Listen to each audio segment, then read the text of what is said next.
May 25, 1944. General Lucian Truscott stood over a map table at his command post outside the Alban Hills. His 6th Corps had just broken out of the Anzio beachhead after 4 months of hell. The German 10th Army was retreating north in chaos. Truscott's forces were positioned perfectly to cut Highway 6 at Valmontone. If they could block that road, they would trap the entire German army between 6th Corps and the British 8th Army pushing up from the south. It was the kind of opportunity that came once in a war. Then the message arrived from 5th Army headquarters. General Mark Clark was changing the plan. 6th Corps would turn northwest toward Rome instead of continuing east toward the objective. Truscott read the order twice, certain there had been a mistake. There was no mistake. Clark wanted Rome. He wanted it before the British got there. He wanted the headlines and the photographs and the glory of liberating the first Axis capital. Truscott slammed his fist on the map table. His staff had never seen him that angry. He told them to prepare movement orders for Rome, but everyone in that room understood what was happening. They were letting the German army escape so their commander could take a photograph. January 22, 1944. Operation Shingle put 40,000 Allied troops ashore at Anzio, 30 miles south of Rome and 70 miles behind the German defensive lines. The landings achieved complete tactical surprise. German forces in the area were minimal and disorganized. The plan was brilliant in concept.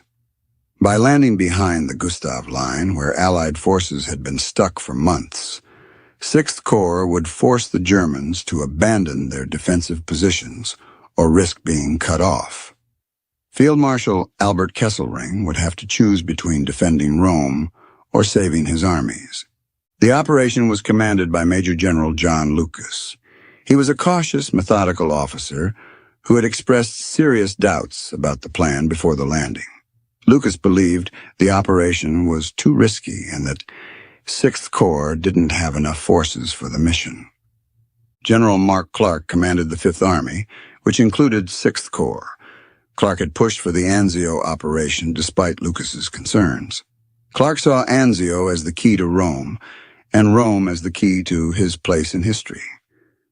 General Harold Alexander commanded the entire Allied effort in Italy as head of 15th Army Group. Alexander was British, methodical, and focused on destroying German forces rather than capturing cities. He saw Anzio as a way to trap and annihilate Kesselring's armies. The landing succeeded beyond anyone's expectations. By nightfall on January 22nd, 40,000 men and 3,200 vehicles were ashore with minimal casualties. The road to Rome was wide open. German commanders later testified they could not have stopped an immediate push inland. Lucas didn't push. He spent the next week consolidating the beachhead and building up supplies. He was following the cautious doctrine he'd learned at staff colleges. He was protecting his forces against counterattack. He was doing everything by the book except the one thing that mattered. He wasn't advancing. And every hour he waited, the Germans were moving reinforcements to Anzio. Field Marshal Albert Kesselring was eating dinner at his headquarters when he received the first reports of the Anzio landing. He later wrote that his initial reaction was near panic. The Allies had achieved exactly what he had feared most. Kesselring immediately began pulling units from across Italy. Divisions fighting on the Gustav Line were ordered to send battalions to Anzio. Training units in northern Italy were rushed south. Even forces from Yugoslavia and southern France were diverted to contain the beachhead. Within 48 hours, Kesselring had assembled enough forces to prevent Lucas from breaking out. Within a week, he had built a defensive ring strong enough to counterattack. The opportunity was closing. German commanders were astonished by American caution. They had expected an immediate thrust toward the Alban Hills that would have cut Rome off from the south. Instead, Lucas was digging in and waiting for supplies. Hitler sent orders to Kesselring to drive the Allies back into the sea. Kesselring began planning a massive counteroffensive using forces that should have been defending the Gustav Line. The Anzio beachhead had become exactly what it was supposed to prevent, a static battle of attrition. By early February, Lucas had 70,000 men ashore and finally felt ready to advance. It was too late. The Germans now had comparable strength and were preparing their own attack. February 16, 1944. The German counteroffensive hit the Anzio beachhead with 4 divisions attacking down the Via Anziate toward the port. The goal was to split the Allied forces and push them back into the Mediterranean. The fighting was savage. German infantry, supported by tanks, pushed Allied forces back nearly to the beaches. American and British troops fought from hastily dug positions under constant artillery bombardment. The beachhead turned into a killing ground with no room to maneuver. Allied naval gunfire and air superiority eventually stopped the German advance. But the counteroffensive proved that 6th Corps was trapped. Any attempt to break out would be met by prepared German defenses. The beachhead that was supposed to outflank the Germans had become a second front line. General Lucas was relieved of command on February 22nd. Clark replaced him with Lucian Truscott, one of the most aggressive American commanders in the theater. Truscott had led the 3rd Infantry Division through Sicily and up the Italian boot. His troops called him the toughest general in the army. Truscott immediately began planning offensive operations, but he couldn't break out without massive reinforcements and air support. The beachhead had stabilized into a stalemate. 6th Corps held a perimeter roughly 7 miles deep and 15 miles wide under constant German artillery fire. Soldiers at Anzio called it the meat grinder.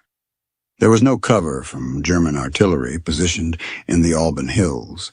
Every position was exposed. Casualties mounted daily from shelling, even when no major attacks were happening. The beachhead had become one of the most dangerous places in the European theater.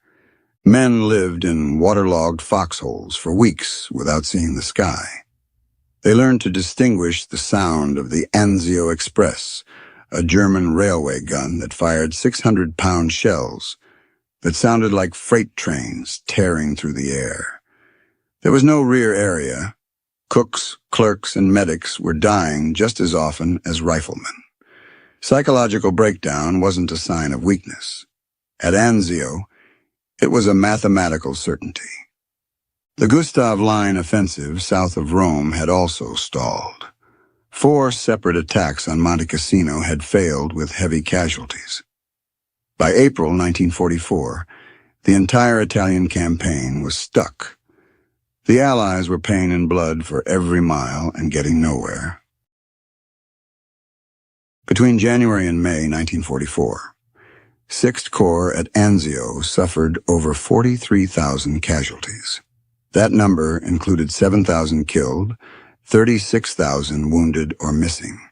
Some divisions lost 50% of their combat strength and had to be rebuilt with replacement troops who had never seen combat. The 45th Infantry Division took particularly heavy losses. They had landed at Anzio in the first wave and fought continuously for 4 months under artillery fire. Battalion commanders were running out of experienced NCOs. Rifle companies were being led by second lieutenants fresh from officer training. Medical facilities were overwhelmed. The evacuation hospital at Anzio was itself under artillery fire. Wounded men were being hit again while waiting for treatment. Doctors performed surgery in tents while shells landed nearby. The psychological toll was as devastating as the physical casualties. Soldiers who survived months at Anzio showed signs of combat fatigue at rates higher than anywhere else in the theater. The constant shelling without relief, the inability to maneuver, The knowledge that every position was exposed, it broke men down. Medical officers were diagnosing battle fatigue at alarming rates. The families back home were receiving War Department telegrams every day. 5,000 American mothers and fathers learned their sons had died in a beachhead that was supposed to end the Italian stalemate in days. Instead, it had created a second meat grinder that consumed lives without producing results. This was the price 6th Corps paid while waiting for the spring offensive that would finally break out. 43,000 casualties for a beachhead that should have captured Rome in January. May 11, 1944. Operation Diadem began with the largest artillery bombardment in the Italian campaign. Over 1,600 Allied guns opened fire on German positions along the Gustav Line. The bombardment lasted throughout the night and into the next day. General Harold Alexander had planned Diadem as a coordinated offensive using every available Allied division in Italy. The British 8th Army would attack on the eastern end of the Gustav Line. The American 5th Army would attack in the center. Once the Germans were fully engaged, 6th Corps would break out of Anzio and trap the retreating German forces. The concept was sound. The Germans couldn't defend everywhere at once. If Allied forces broke through on multiple fronts simultaneously, Kesselring's armies would be caught between converging forces with no escape route. The initial attacks made progress. Polish forces captured Monte Cassino after brutal fighting. British and Canadian troops broke through German positions and began advancing up the Liri Valley. American forces pushed north from their positions below the Gustav Line. By May 23rd, the German defenses were collapsing. Kesselring ordered a fighting withdrawal toward Rome. The 10th Army was retreating up Highway 6 in a relatively organized fashion, but they were vulnerable. If 6th Corps could break out of Anzio and cut Highway 6, the entire German army would be trapped. This was the moment the Anzio landing had been designed to create. 4 months late and paid for with a mountain of American dead. But the opportunity was finally here. 6th Corps was positioned to deliver the decisive blow. General Harold Alexander's orders to Mark Clark were clear. 6th Corps would break out toward the crossroads at Highway 6. The objective was to cut the highway and trap the German 10th Army. Speed was essential because the Germans were already retreating. Alexander's directive was explicit. The priority was the destruction of the German army, not the capture of terrain. He made it clear that 6th Corps was the anvil and the 8th Army was the hammer. This wasn't about capturing territory. This was about destroying the German army. Alexander believed that if the 10th Army could be annihilated at the crossroads, the rest of Italy would fall rapidly. German forces north of Rome would have to retreat to avoid being cut off. Clark attended the planning meetings and indicated he understood the objective. Alexander believed Clark was committed to the operation. British and American staff officers coordinated the details of how 6th Corps and 8th Army would link up after cutting Highway 6. But Clark had his own priorities, and those priorities had nothing to do with Highway 6 or the German 10th Army. Clark had studied the Italian campaign for months and concluded that Rome was within reach if 6th Corps attacked directly northwest from Anzio. The German defenses were weaker in that direction. A fast thrust could take the city in days. He believed the British were trying to claim credit for victories that American forces had won, and was convinced that if British forces reached Rome first, American contributions to the Italian campaign would be forgotten. Clark's staff had prepared contingency plans for a Rome axis of advance. These plans directly contradicted Alexander's directive, but Clark had ordered them developed anyway. He told his planners he wanted options in case the Highway 6 attack stalled. By May 24th, Clark had made his decision. He would allow 6th Corps to make an initial thrust toward the objective to satisfy Alexander's orders. But once the breakout was underway, he would redirect the majority of 6th Corps toward Rome. Only a single division would continue toward Highway 6. Clark's chief of staff questioned the change. He pointed out that Alexander's orders were explicit about cutting Highway 6. Clark responded that he was the ground commander and had the authority to adjust plans based on tactical conditions. The real tactical condition Clark was responding to had nothing to do with German positions. British forces were advancing up the Liri Valley faster than expected.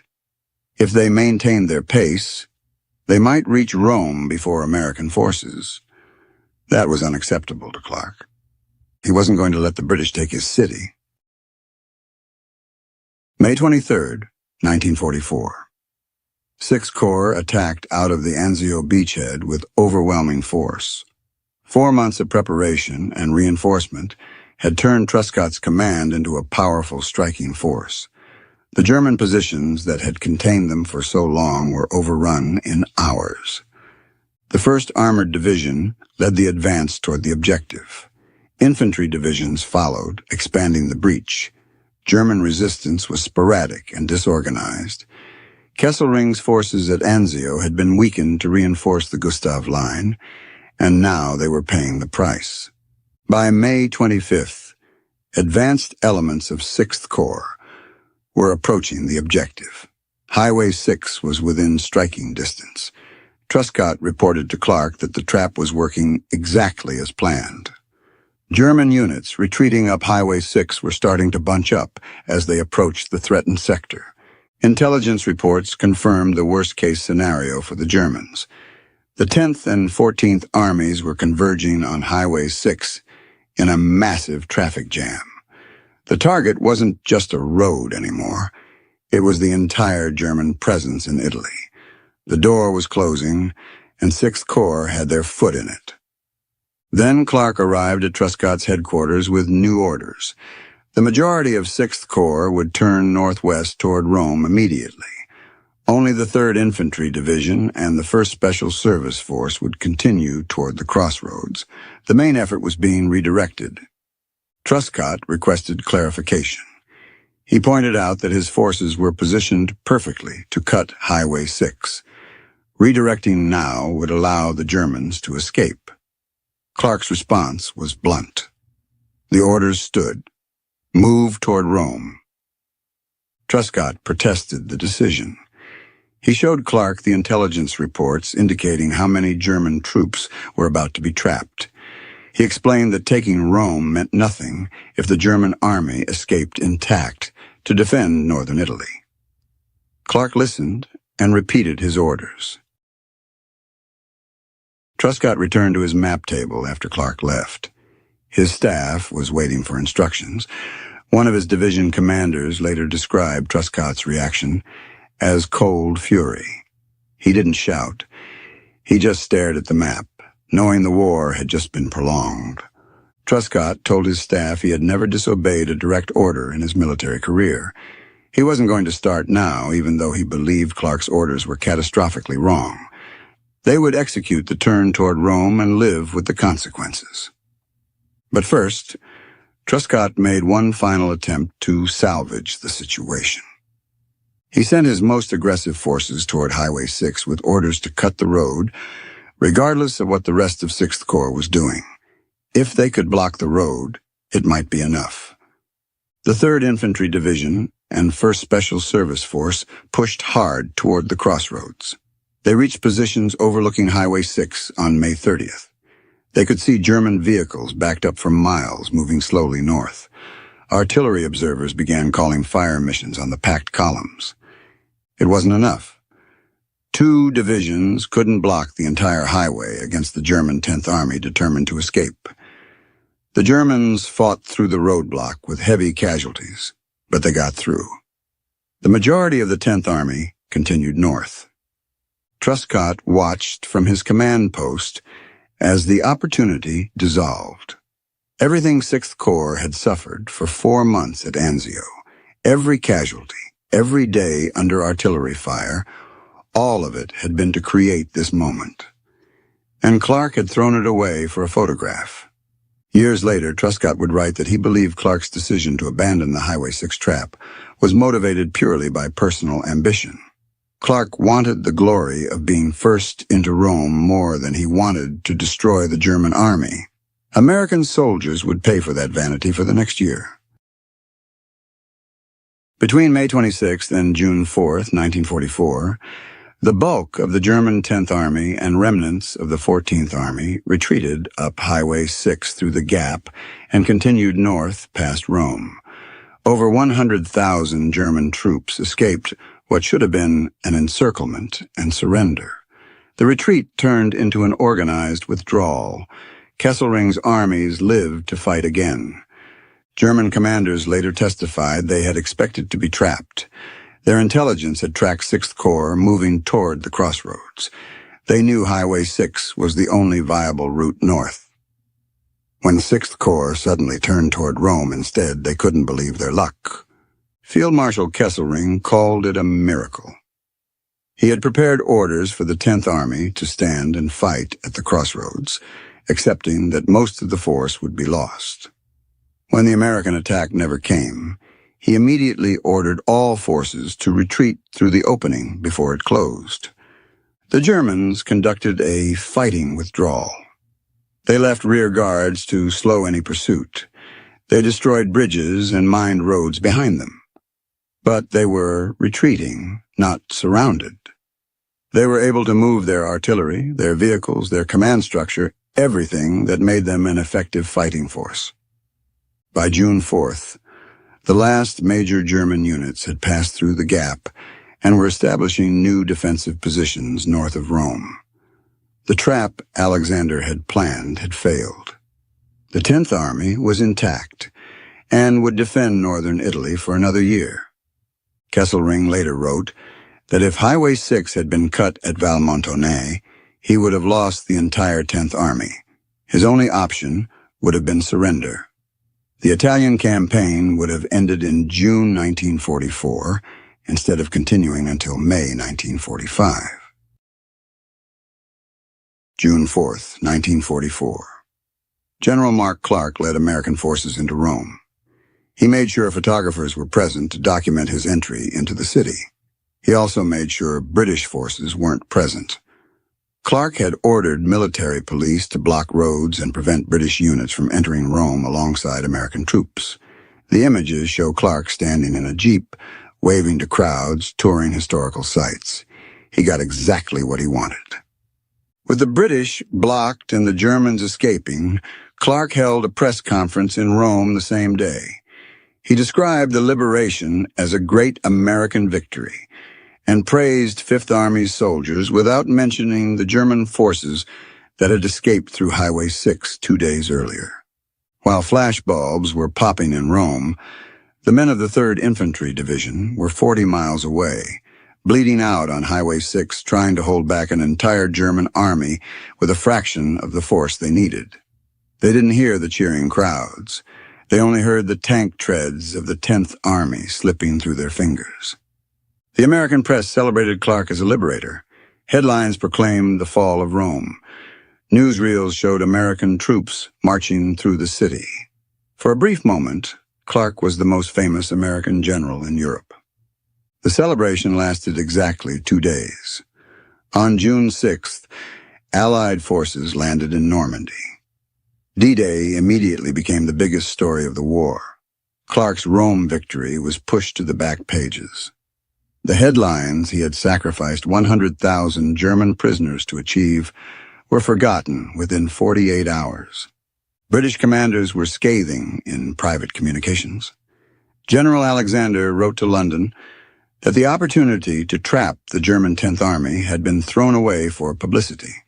Alexander believed Clark had violated the spirit of his orders and possibly cost the Allies 6 months of additional fighting in Italy. American commanders were divided. Some agreed with Clark that Rome had symbolic importance and was worth pursuing. Others believed Truscott had been right that destroying the German army mattered more than capturing cities. The debate continued for months. But the Germans who escaped weren't debating anything. They were digging in north of Rome, preparing to defend the Gothic line, planning counterattacks. They would kill thousands more Allied soldiers before the war in Italy finally ended. The German forces that escaped at Highway 6 retreated to prepared positions along the Gothic line, a defensive system running across northern Italy from Pisa to Rimini. Construction had begun months earlier in case Rome fell. Now it became Germany's primary defensive position in Italy. The Gothic line utilized natural terrain features. Mountain ranges, rivers, and narrow valleys created choke points that could be defended with relatively small forces. German engineers had months to prepare concrete bunkers, gun positions, minefields, and obstacles. Allied forces reached the Gothic line in August 1944 and immediately encountered determined resistance. The Germans who had escaped were manning those defenses. Divisions that could have been destroyed in June were fighting effectively in August. The attacks on the Gothic line cost the Allies 50,000 casualties between August and December 1944. American, British, Canadian, Polish, Brazilian, and Indian troops died assaulting positions that were defended by Germans who should have been prisoners. Some of the units fighting at the Gothic line were the same divisions that had retreated through the gap. The German 10th Army reformed and continued fighting. Veterans who had escaped in June were killing Allied soldiers in September. The Italian campaign continued until May 2nd, 1945, almost a full year after Clark took Rome. The Gothic line was never fully broken by assault. German forces in Italy only surrendered when Germany itself collapsed. The fighting that could have ended in June 1944 lasted 11 more months. Military historians have calculated that the German forces which escaped were responsible for approximately 60,000 Allied casualties in subsequent fighting. That number is conservative and only counts direct combat casualties, not the resources expended or opportunities lost. General Lucian Truscott published his memoirs in 1954. He dedicated an entire chapter to the decision. His assessment was devastating. Truscott wrote that Clark had sacrificed a decisive victory for personal glory and that American soldiers had paid the price. Truscott stated explicitly that he had argued against the turn to Rome. He described the intelligence showing 100,000 Germans vulnerable to encirclement. He wrote that every senior officer at 6th Corps headquarters knew the Valmontone trap would work if given 24 more hours. British Field Marshal Harold Alexander was more diplomatic in his official reports, but his meaning was clear. Alexander wrote that the failure to cut Highway 6 allowed German forces to escape that could have been destroyed. He noted this prolonged the Italian campaign significantly. Kesselring stated that he had expected to lose the 10th Army. Several German division commanders testified they were preparing to surrender when they learned Highway 6 was still open. Mark Clark never publicly acknowledged that his decision was wrong. In his own memoirs, he defended the turn to Rome as strategically sound. He argued that Rome had political and symbolic value that justified the operational risk. The historical consensus has not been kind to Clark's decision. Most military historians conclude that the turn to Rome was a mistake, driven by personal ambition rather than military necessity. The opportunity to destroy the German 10th Army was real and achievable. Over 4,400 Americans died at Anzio between January and May 1944, creating the opportunity to trap the German 10th Army. That opportunity existed for approximately 48 hours in late May. Mark Clark chose Rome instead. When Clark entered Rome, he compared himself to Caesar, but his victory was a ghost town. The prize wasn't the city, It was the enemy army. And because of one man's vanity, the soldiers who survived Anzio had to fight those same Germans again, hill by bloody hill, for another 300 days. Truscott never forgave him. And looking at the graves that filled the cemeteries after Rome, history hasn't forgiven him either.